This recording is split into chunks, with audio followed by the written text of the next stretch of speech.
The dust of the trail, a relentless, choking shroud, had become Elara Vance's constant companion for weeks that bled into months.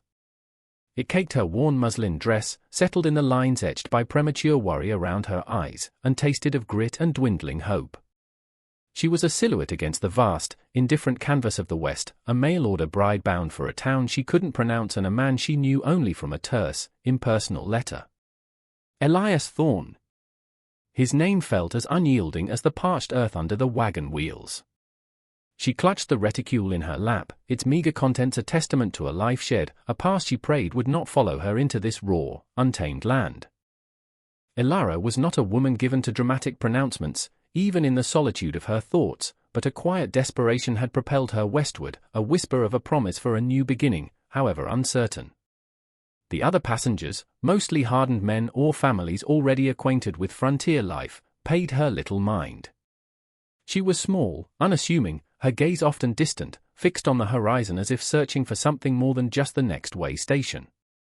They saw a woman, perhaps a spinster, certainly no beauty by the flamboyant standards of city saloons. They did not see the steel in her spine, forged in crucibles of quiet suffering, nor the observant mind that missed little, cataloguing the flora, the fauna, the subtle shifts in the wind, the way a man's eyes could harden before his voice did. This land, she thought, was a crucible itself, stripping away artifice, demanding a resilience she wasn't sure she possessed, but was determined to find. The final stagecoach deposited her in Redemption, a name that seemed both a prayer and a cruel jest. It was less a town and more a haphazard collection of raw timber buildings clinging to the edge of an immense, daunting wilderness. The air thrummed with a nervous energy, the scent of pine, horse, and something wilder, more primal. And then she saw him. Elias Thorne. He was older than his letter had implied, his face a roadmap of harsh sun and harder decisions, his eyes the color of a winter sky, appraising her with an uncomfortable scrutiny that made her feel like livestock at auction. He wasn't cruel, not overtly, but there was a brittleness to him, a sense that life had worn away any soft edges long ago. His greeting was perfunctory. "Miss Vance." The journey was adequate, I trust. Elara, parched and weary, merely nodded, her voice a dry whisper. It was long, Mr. Thorne. He took her single, battered trunk.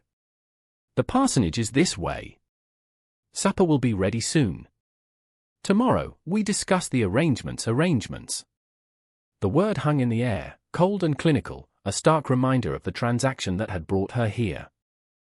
This was not the escape she had envisioned, but a different kind of cage, perhaps, with wider bars but walls just as confining. As she followed him, her worn boot sinking slightly into the dusty street, she felt the weight of unspoken expectations, the silent judgment of this raw, unforgiving place. Little did any of them know, least of all Elara herself, that the true test of her spirit lay not in the dusty streets of Redemption, or within the stark walls of the parsonage, but out where the wild things roamed, where the land itself held its breath, waiting. Before we jump back in, tell us where you're tuning in from. We love to see how far our stories travel. And if this story is already drawing you in, consider subscribing. We have so much more to share. The parsonage was as austere as its occupant. Clean, yes, meticulously so, but devoid of warmth, of any touch that spoke of comfort or joy. Meals with Elias Thorne were quiet, strained affairs. He spoke little, and when he did, it was often to outline her expected duties, managing the household, assisting with community outreach, presenting a respectable image. He never asked about her past, her hopes, her fears. It was as if Elara Vance, the woman, was incidental to the role of parson's wife he was seeking to fill. She felt an invisible tightening in her chest, a sense of being slowly erased. The women of Redemption were a mixed sort. Some were kind, offering hesitant smiles and practical advice. Others were suspicious, their eyes lingering on her city-worn clothes, her quiet demeanor. She was an outsider, a curiosity. A mail-order bride, you say, one woman, Mrs. Hattie Grimsby, the town's busybody, had remarked, her voice carrying. Takes a certain kind of desperation. I reckon Elara had offered a polite, non-committal smile, the remark stinging more than she let on. Desperation had indeed been a companion, but it was a quiet, dignified desperation, not the kind Mrs. Grimsby implied. She found her solace in solitude, taking long walks at the edge of town, where the settlements gave way to whispering pines and the vast, open prairie. Elias disapproved. "It's not safe, Miss Vance. There are elements out there. Wild animals." "Natives," he said the word natives with a particular inflection, a blend of fear and disdain that chilled her. But the parsonage felt suffocating, and the judgmental eyes of the town more predatory than any creature she imagined in the woods. It was on one such afternoon, the sun beginning its slow descent, painting the sky in hues of orange and bruised purple, that she strayed further than usual. A sense of unease had prickled at her all day, a subtle disturbance in the air. She told herself it was just the vastness of the land, its inherent wildness seeping into her. She found a small rise overlooking a shallow creek, the sound of the water a soothing balm. And then she heard it, a sound that cut through the evening calm, sharp and terrified. Not an animal cry, but human. A child. It was followed by a chorus of guttural snarls, a sound that resonated with a primal fear deep within her. Wolves. Her heart hammered against her ribs. Every instinct screamed at her to turn, to flee back to the dubious safety of redemption. Elias's warnings echoed in her mind. But the child's cry, thin and desperate, snagged at something in her soul, something stronger than fear. She moved without conscious thought, pushing through a tangle of thorny bushes, her dress catching, tearing. The scene that met her eyes was stark and brutal. A young boy, no more than 7 or 8, his dark hair matted with sweat and dirt, his eyes wide with terror. He was backed against a rock face, a fallen branch clutched in his small hands, a pitiful defense against the 3 lean, grey shapes that circled him, wolves, their eyes gleaming with hunger, saliva dripping from their jaws. They were closing in, testing, feinting. The boy, she noted with a strange detachment even in her fear, was Native American. His clothes were simple buckskin, his face smudged but noble. For a heartbeat, the prejudices of redemption, the warnings of Elias, flickered in her mind, and then were extinguished by the immediacy of the horror before her. There was no time for deliberation, for weighing risks. There was only the child, and the teeth, and the certainty of a gruesome end if she did nothing. Adrenaline surged, cold and hot at once. Her gaze swept the ground. A heavy, fallen limb lay nearby, almost too thick to grasp.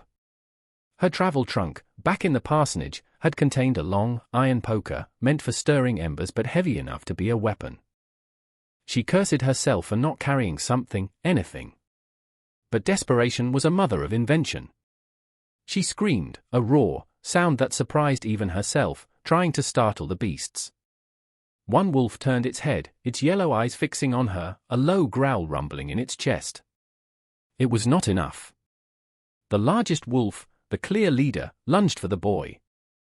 Elara moved. She threw herself forward, not at the wolves, but towards the heavy branch.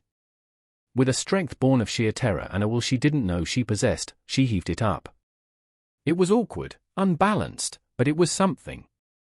She swung it wildly, grunting with the effort, aiming for the flank of the lunging wolf. The wood connected with a sickening thud. The wolf yelped, a sound of surprise and pain, and stumbled sideways. The other 2 paused, momentarily confused by this new, shrieking threat. The boy, seeing his chance, scrambled further up the rocks, his small face a mask of terror and disbelief. "Get back!" Elara yelled, her voice hoarse, swinging the branch again, keeping the wolves at bay. She was no warrior. Her arms ached, her breath came in ragged gasps.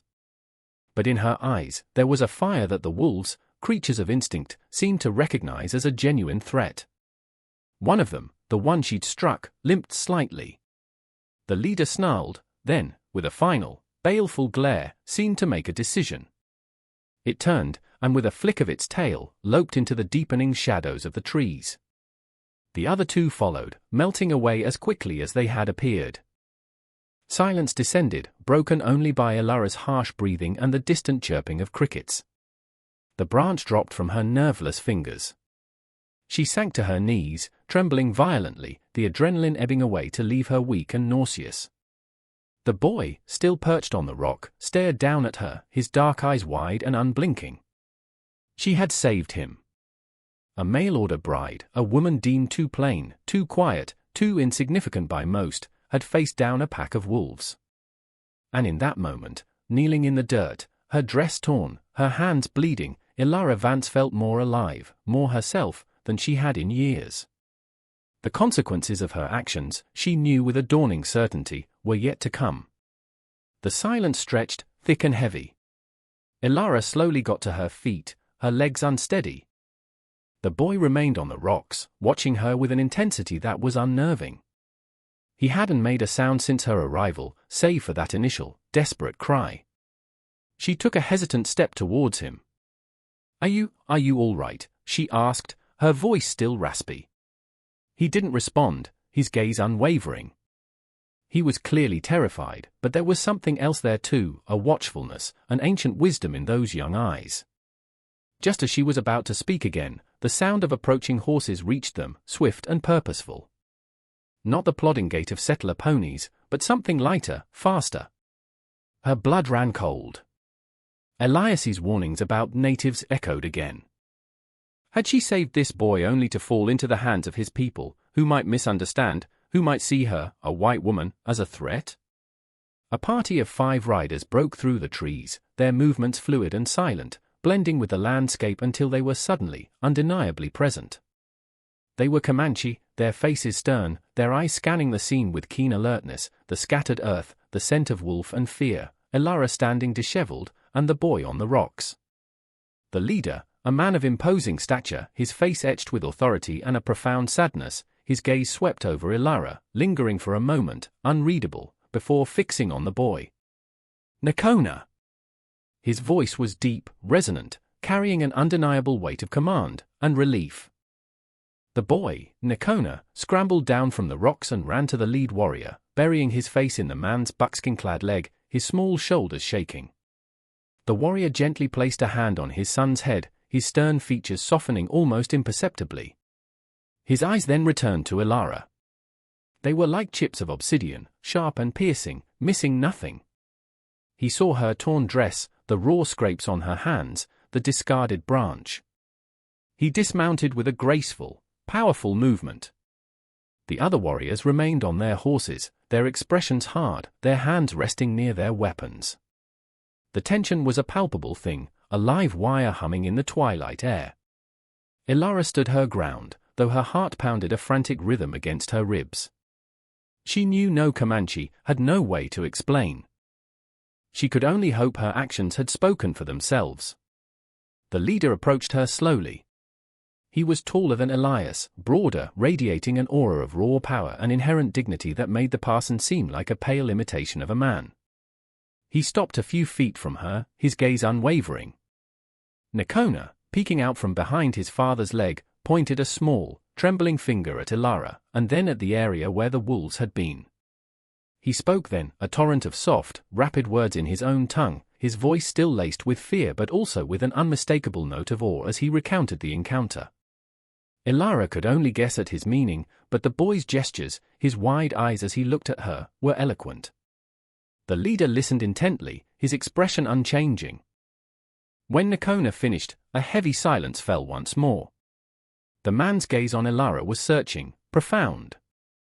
He was seeing not just a white woman, but the person who had stood between his son and death. What he thought, what he felt, remained hidden behind that stoic mask. The townsfolk of Redemption would have seen only a savage. Ilara saw a father, a leader, his grief and fear for his child warring with a warrior's ingrained composure. Finally, he spoke, his voice low and steady, not in English, but his tone, the slight inclination of his head, seemed to convey something other than hostility. It was Nakona who then surprised her. He stepped forward, shyly, and tugged on his father's hand, then pointed at Ilara and uttered a single word, a word that sounded like brave. The great warrior, Chief Tushunka, as Ilara would later learn his name was, did not smile, but the harsh lines around his eyes seemed to soften fractionally. He uttered a few quiet words to his son, then looked back at Ilara. He raised a hand, palm open, a universal gesture that she hoped meant peace, or at least a temporary truce. He then spoke, and though she did not understand the words, the cadence was measured, serious. He gestured towards Nakona, then towards her, then made a sweeping motion towards the direction the wolves had fled. His meaning, she felt, was clear. He understood what she had done.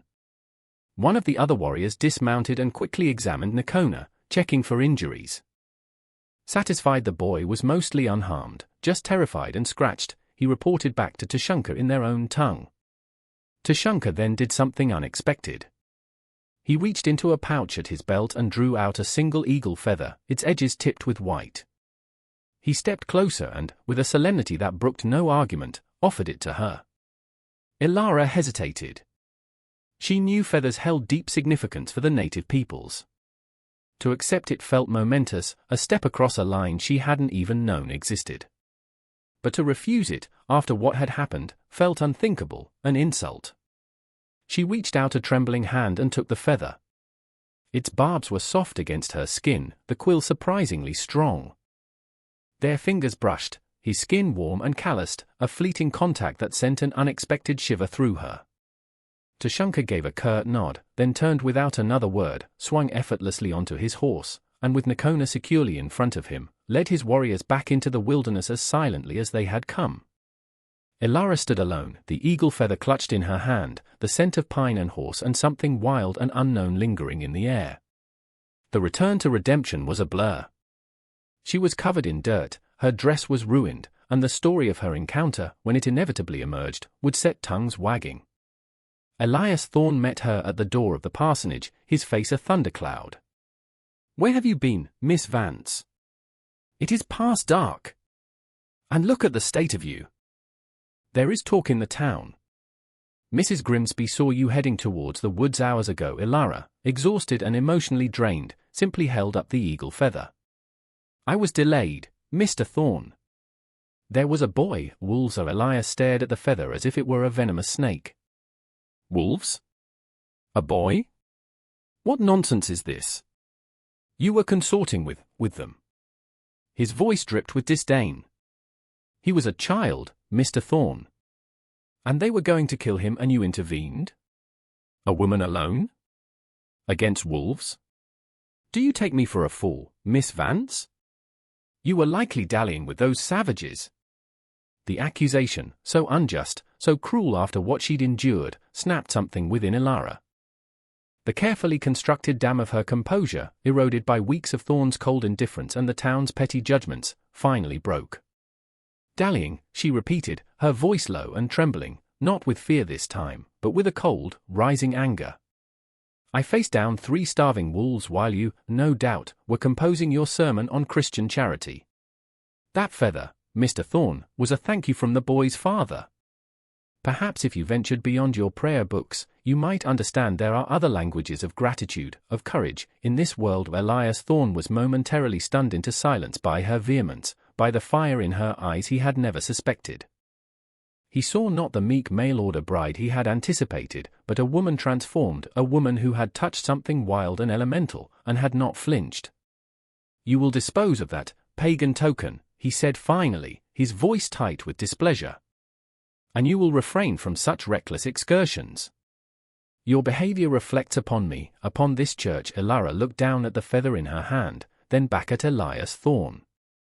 For the first time since her arrival, she saw him clearly, a small man, encased in his own righteousness, afraid of anything he could not control or understand. And she felt, not fear, nor even anger anymore, but a profound and liberating pity.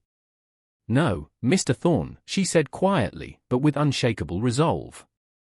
"I don't think I will." The new status quo he had envisioned for her life was already fracturing, and a different, far more uncertain path was beginning to open before her, a path marked by the silent offering of an eagle feather.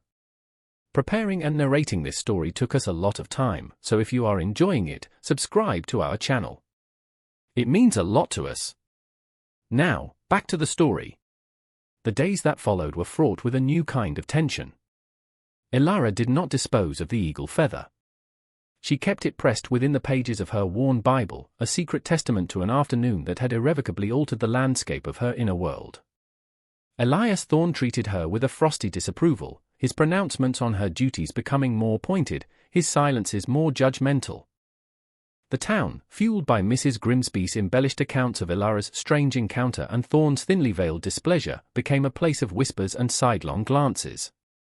Some saw her as reckless, a woman who had invited trouble by consorting with the savages. Others, a smaller, quieter contingent, looked at her with a new, hesitant respect. They had all heard tales of wolf attacks, of the ever-present dangers lurking beyond the town's perimeter. For a lone woman to have faced such a threat and saved a child, any child, was an act of undeniable courage. Ilara found herself withdrawing further, not from fear, but from a growing sense of alienation from the life she was supposed to be building. The parsonage felt more like a prison than a home, Thorn's expectations like chains. Her walks continued, though she stayed closer to the town's edge, the memory of the wolves still vivid. Yet, it was not the wolves she thought of most, but the dark, intelligent eyes of the boy, Nakona, and the stoic, unreadable face of his father, Chief Tushunka. Then, one cool morning, a week after the incident, a small, buckskin-wrapped parcel appeared on the stoop of the parsonage. There was no note, no messenger seen. It was simply there, as if materialized from the morning mist. Elias Thorne eyed it with deep suspicion. "More pagan trinkets, I suppose," he sneered, refusing to touch it. Ilara, however, felt a tremor of anticipation. She carefully unwrapped the parcel. Inside, nestled on a bed of soft moss, lay a small, intricately carved wooden bird, its wings outstretched as if in mid-flight. It was clearly the work of a skilled hand, its details exquisite. Beneath it was a small handful of dried berries, their scent faintly sweet and earthy. It was, unmistakably, a gift. A gift from Nakona, she felt sure, or perhaps from his people. It was a gesture of continued connection, a thread spun across a chasm of culture and mistrust. Holding the small bird, its smooth wood warm in her palm, Ilara felt a profound sense of being seen, of being understood in a way that no one in Redemption had. Elias watched her, his lips thinned. "You will not encourage them, Miss Vance. This fraternization is dangerous. It will bring trouble upon us all. It is a gift from a child I helped, Mr. Thorne," Ilara replied, her voice calm. There is no danger in gratitude, but she knew it was more than that. This small token was an invitation, unspoken yet clear.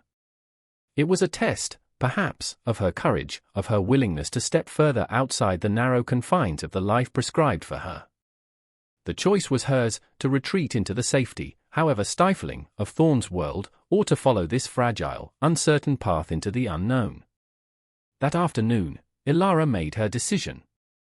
She packed a small satchel with a loaf of bread from the parsonage kitchen, a poor offering, perhaps, but all she had, and the carved wooden bird. She left a note for Thorne, brief and to the point, "I am going to return a kindness. I will be back before nightfall." She knew he would be furious, but a strange sense of calm had settled over her. She walked not towards the town, but away from it, towards the wilderness where the Comanche lived, her heart a mixture of trepidation and a nascent, unfamiliar hope. Ilara followed the creek, the same one near where she had encountered Nakona. She had no map, no clear destination, only a vague sense that this was the direction from which the warriors had come. The forest was alive with sounds, the rustle of unseen creatures, the sighing of the wind through the pines. It was a world away from the stilted silences of the parsonage. After an hour of walking, just as doubt began to creep in, she saw a thin wisp of smoke rising above the trees in the distance. Her heart quickened. This had to be it. As she drew closer, she saw the outskirts of a small Comanche encampment, lodges made of hide and branches blending almost seamlessly with the surrounding woods. Dogs barked at her approach, and figures emerged from the lodges, their expressions wary. She was an unexpected, and likely unwelcome, sight. A white woman, alone, walking into their camp. She stopped at the edge of the clearing, feeling vulnerable, exposed. Warriors, their faces stern, moved to intercept her. She held up her hands, palms open, just as Tushunka had done. In her other hand, she clutched the small wooden bird. Before anyone could speak, a small figure darted out from behind one of the lodges. It was Nakona. His face lit up with a wide, joyous smile when he saw her. He ran towards her, chattering excitedly in his own language, and took her hand, tugging her forward. The tension in the air lessened almost immediately. The boy's open delight was a powerful endorsement. An older woman, her face a tapestry of wrinkles that spoke of wisdom and resilience, emerged from a larger lodge. Her eyes, dark and shrewd, assessed Ilara carefully. Nakona spoke to her, gesturing towards Ilara and the bird she held. The woman listened, then gave Ilara a slow, appraising nod. This was Morning Sky, Tushunka's mother, a respected elder. She gestured for Ilara to follow her into the lodge. The interior was surprisingly spacious, the air filled with the scent of wood smoke and herbs. Tushunka was there, seated on a buffalo robe. He looked up as Ilara entered, his expression unreadable as ever, but there was no immediate hostility in his eyes. Ilara, feeling Nakona's small hand still trustingly in hers, offered the loaf of bread to Morning Sky. "It is not much," she said, her voice a little unsteady. "But I wanted to thank you for the gift." Morning Sky accepted the bread with a gracious nod. She spoke to Tushunka, and he translated, his English surprisingly proficient, though accented. "My son is grateful for your bravery. The carving is a small token from him. It is beautiful," Ilara said, looking at Nakona, who beamed. The afternoon passed in a way Ilara could never have anticipated. Morning Sky, with Tushunka occasionally translating, showed Ilara how they prepared certain foods, the uses of different plants for healing. Ilara, in turn, found herself showing Nakona how to make a cat's cradle with a piece of string she had in her pocket, a simple game that transcended language barriers, eliciting peals of laughter from the boy. She saw a different side of Tushunka too, not just the formidable warrior chief, but a father, his eyes softening when he looked at his son. There was a quiet dignity to their way of life, a deep connection to the land that made the concerns of redemption seem petty and insignificant. She learned that the wolf attack had been unusual, driven by a harsh preceding winter and scarcity of game. As the sun began to dip towards the horizon, casting long shadows through the trees, Ilara knew she had to leave. Tushunka himself offered to escort her part of the way back. "It is not safe for you to walk alone as darkness falls," he said, a statement of fact, not a criticism. As they walked in comfortable silence for a time, the wilderness that had once seemed so threatening now felt different, imbued with a sense of respect, even belonging. The fragile peace, however, was not destined to last. Ilara's visit to the Comanche camp, though she returned to the parsonage before deep nightfall, did not go unnoticed. A hunter from Redemption, checking his traps, had seen her walking with Tushunka near the edge of the forest. The news spread through the town like wildfire, fanned by the flames of fear and prejudice. Elias Thorne was incandescent with rage. "You defy me at every turn, Miss Vance," he seethed, his face pale with fury. "You consort with heathens, endanger this entire community. What possessed you to go to their camp?" "They are people, Mr. Thorne," Ilara said, weary of his tirades. "They showed me kindness. The boy, Nakona, he is just a child. They are savages." Thorne spat. "And their kindness is a law. They will turn on us. It is inevitable." His fear was so profound it was almost pitiable. The following Sunday, Thorne's sermon was a thinly veiled diatribe against the dangers of the wilderness and those who dwelled within it, his words painting the Comanche as a looming threat, a godless enemy. He spoke of righteousness and separation, of the need to maintain vigilance against the darkness. Many in the congregation nodded in agreement, their own anxieties amplified. Mrs. Grimsby looked at Ilara with open triumph. But some looked uneasy, their gazes shifting. A few days later, a delegation led by Mayor Thompson, a portly, self-important man, and accompanied by Thorne and a few other prominent townsmen, rode out towards the area where the Comanche were known to camp. Their intentions were clear: to deliver a warning, an ultimatum. Ilara, hearing of their departure, felt a cold dread. This was exactly the kind of arrogant provocation that could ignite a conflict. She knew Tushunka to be a proud man, a fierce protector of his people. He would not take kindly to threats. Driven by a desperate urgency, Ilara made a reckless decision. She saddled the parsonage's old mare, a creature almost as weary as she felt, and rode out, not directly towards the Comanche camp, but on a path she hoped would intercept the mayor's party before they reached it. She had no clear plan, only a desperate need to prevent a catastrophic misunderstanding. She pushed the mare harder than she should have, her anxiety mounting with every passing minute. She found them just as they were nearing the familiar creek. Mayor Thompson was in mid-harangue, gesturing wildly. "And we will not tolerate any incursions, any thievery. This land is ours now, by manifest destiny and the grace of God." Ilara rode directly into their path, pulling the mare to a skidding halt. "Mayor Thompson! Mr. Thorne! Please, you must not do this."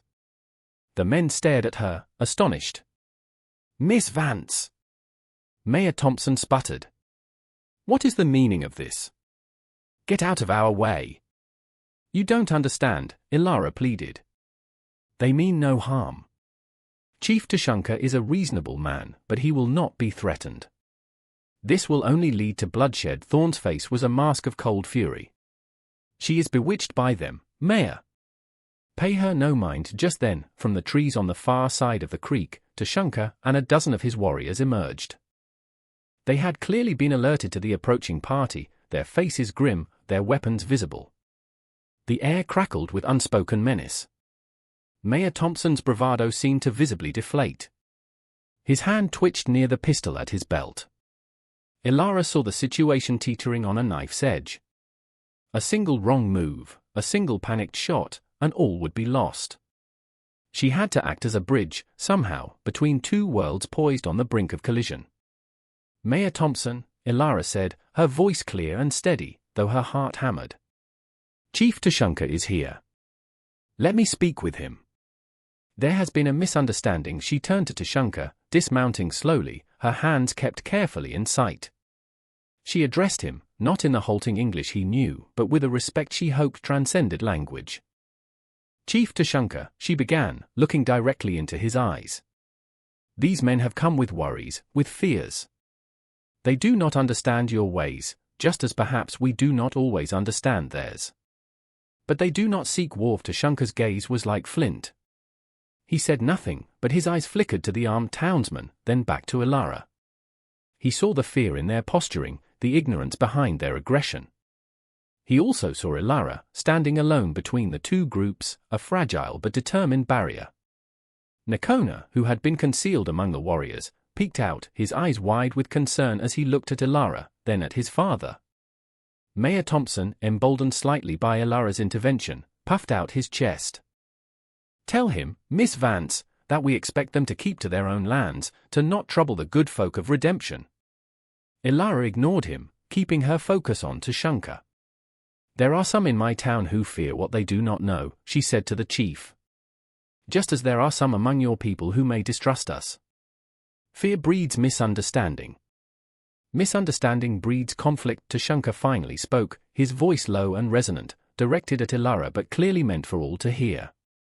He spoke of broken promises from other white men, of land stolen, of his people's desire only to live in peace according to their traditions. He did not raise his voice, but the weight of history, of injustice, was in every word. As he spoke, Ilara translated his core sentiments for the mayor's party, trying to soften the harsher edges, to convey the dignity and pain beneath the warrior's stoicism. It was a perilous act of diplomacy, caught between two volatile factions. Elias Thorne interjected, "He speaks of grievances, but they are the ones who threaten our way of life.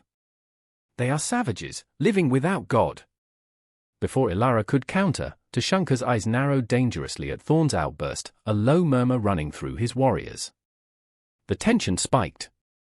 It was then that Nakona, sensing the rising anger, darted forward from the warriors, past his father, and stood beside Ilara, taking her hand firmly.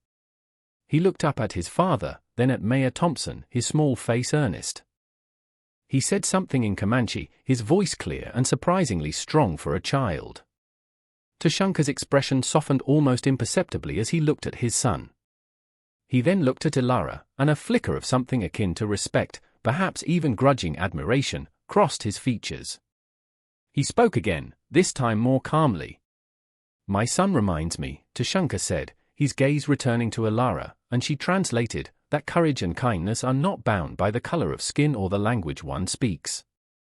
He reminds me that you, a woman of your people, saved his life when you had no reason to do so, except from your own heart." He then addressed Mayor Thompson directly, his gaze unwavering. "We do not seek conflict. We hunt to live. We wish to be left in peace. But we will defend our families, our lands, if we are forced." The simple, direct honesty of his words, coupled with Nakona's innocent bravery and Ilara's calm interpretation, seemed to pierce through some of Mayor Thompson's bluster. He looked from Tushunka to Ilara, then to the small boy holding her hand. The image was powerful, the mail-order bride, the Comanche child, standing together for peace. "Well," Thompson cleared his throat, suddenly looking less sure of himself. Perhaps there has been some undue alarm." He was backpedaling. Ilara seized the moment. "Perhaps," she suggested gently, "a path to understanding can be found, not through threats, but through respectful dialogue. For the safety of all our children." Her eyes met Tushunka's, and for the first time, she thought she saw a glimmer of something that might, one day, become trust. The immediate crisis had been averted, not by shows of force, but by an act of courage from a woman everyone had underestimated, and the innocent wisdom of a child. Ilara Vance was no longer just a mail-order bride. She was a negotiator, a peacemaker, a woman who had found her voice, and her strength, in the heart of the wilderness. Her life had indeed been changed, but more profoundly, she was now an agent of change herself, standing on a precipice between two worlds, with the daunting, yet exhilarating, task of trying to bridge the divide. The path ahead was uncertain, but the eagle feather she kept pressed in her Bible felt less like a memento and more like a compass. The tense standoff by the creek did not magically transform redemption into a haven of tolerance, nor did it erase generations of mistrust between the settlers and the Comanche.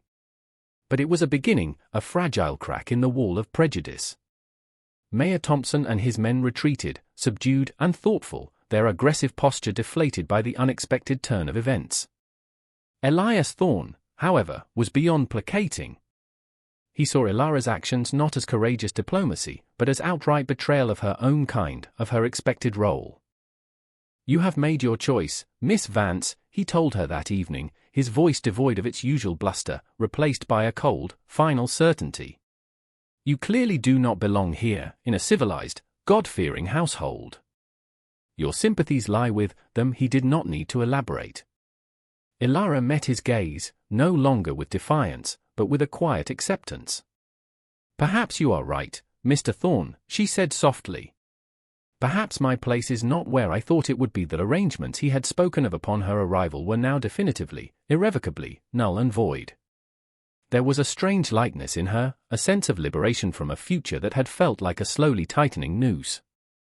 The next morning, Ilara packed her meager belongings. She had little money and no clear destination, but for the first time since embarking on the arduous journey west, she did not feel adrift. She felt purposeful. As she was preparing to leave the parsonage, a small delegation of women from the town approached, led by one of the kinder souls who had offered her quiet support. They brought gifts, a warm blanket, a small sack of flour, some dried fruit. "We don't all agree with the parson, Miss Vance," one said, her voice low. "What you did, it took great courage. Maybe you showed us there's another way." Their acceptance, hesitant though it was, warmed Ilara more than the offered blanket. She left redemption not as a pariah, but as a woman who had earned a measure of respect, however grudging, from some. She did not head east, back towards the cities and the past she had fled. Instead, she turned her face towards the wilderness, towards the direction of the Comanche camp. She did not go with the expectation of being welcomed into their world, but with a desire to learn, to understand, and perhaps, to find a place where her newfound strength and compassion could be of service. Tushunka and his people were surprised to see her return, alone, with her few possessions. Morning Sky, however, greeted her with a knowing look in her wise old eyes, as if she had been expecting her. There were no grand pronouncements, no formal adoptions. Ilara's integration into the life of the Comanche was gradual, organic. She learned their language, slowly, patiently, taught mostly by Nakona and Morning Sky. She learned about the rhythms of the seasons, the ways of the plants and animals, the deep spiritual connection they had with the land, a connection that resonated with something profound within her own soul. She was not Comanche, and never would be, but she became a valued member of their community, a bridge between two cultures. Her knowledge of the white man's ways, her literacy, her calm head in times of crisis, proved useful. And she, in turn, found a sense of belonging, of family, that she had never known. Chief Tushunka, a man of few words but deep perception, watched her transformation. He saw the resilience, the quiet wisdom, the unwavering moral compass that guided her. The initial respect he had felt for the woman who saved his son deepened into something more, a bond forged in shared adversity and mutual understanding. It was not a romance in the conventional sense, not a whirlwind passion, but a slow-growing, profound connection between two souls who had found an unlikely kinship across a vast cultural divide. Elara Vance, the unassuming mail-order bride, had not just saved a chief's son, she had saved herself. She had found her true home, not in a dusty frontier town or a sterile parsonage, but under the vast, open sky, among a people who valued courage over convention, and spirit over station. Her life had been irrevocably changed, not by a marriage certificate, but by an act of desperate bravery and the unexpected path it had carved into the wilderness of her future, a future that now held the promise of a life lived with purpose, with honor, and with a love as vast and resilient as the land itself. And that's where Elara's journey takes a remarkable turn. What a story of courage and connection. Up next, you've got two more standout stories right on your screen, ready for you. Don't forget to subscribe and turn on that notification bell so you don't miss out on our next adventure. Thank you for being part of our community.